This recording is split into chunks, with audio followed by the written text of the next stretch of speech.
So I went to high school not far from here at a little place called St. Joseph's Preparatory School for Boys. No crap, guys? Wow. Anyway, so as you might guess, it's an all-male, like Catholic high school run by kindly priests. And so you might think like, oh man, it's a bummer. Like you went to a guy's high school when you were like, sexual crime or whatever. But you know, it'd be nice to have social skills. But you know, it's great to. It was just great to be there. You know, just hanging out with all the fellas, and we're just like, you know, shooting shit, and you just, you know, like I know every dead baby joke there is. You know, like, we used to dress like slobs, you know, like farting, burning. It's great, you know, just spitting there, like woo, you know, we're having a great time. This is what high school should be about. Yeah, social skills for sure. So the thing is though, is that like, you know, like you're in this, you know, I wasn't really ready to be in this environment being like so vulgar and everything, because I was raised by two very, you know, like I have a very strong female mother and a strong female sister, and my dad was very wise in teaching me how not to offend them. And so I had a lot of various things, you know, sort of built in, you know, sort of parameters to be like, don't say this, don't say this, don't say this, and you'll be fine. So, you know, a lot of that had to, I guess, be sort of unlearned. You know, I could free myself in this environment. So, you know, it's in the beginning of my freshman year, I'm making friends. And I guess around this time, Japanimation, I think the kids call it anime now, was starting to become a big thing. I don't know if you've ever like seen this, but I guess the two big things, at least for this story, is that like one is like all of the women are drawn so that it would be physically impossible for them to exist unless it's in zero gravity. Like, I don't know. It's like, I don't know what's going on there.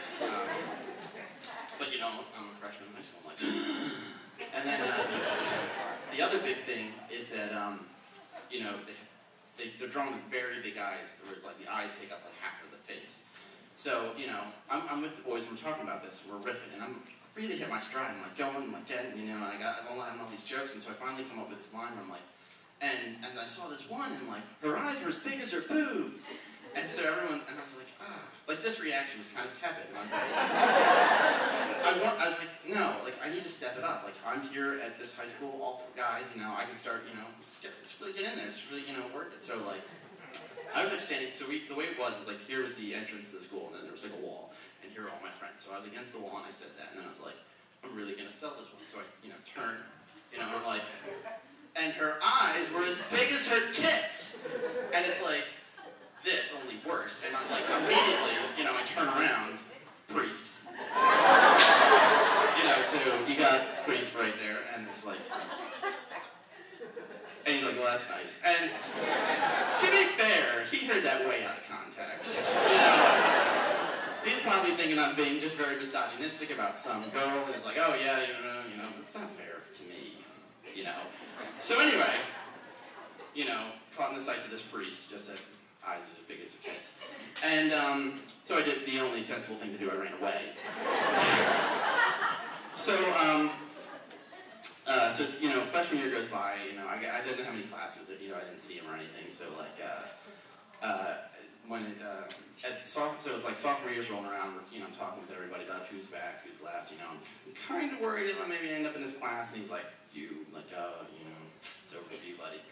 So, you know, I find out he got transferred, or he, you know, voluntarily transferred, or whatever, to Illinois. I'm like, sweet, you know, one less thing to worry about, you know. I got puberty to worry about, that's, you know. So anyway, you know, a couple months go by, and my mom's like, oh, your grandmother in Illinois ran into a priest that said he used to go to the prep. And I was like, he's like, oh, did you know? And I was like, I think I ran into him once. And she's like, oh yeah, he said he didn't know you. And I was like, whew, you know, Christ averted, you know, family embarrassment, you know, well, it is until now. Hi mom, hi dad.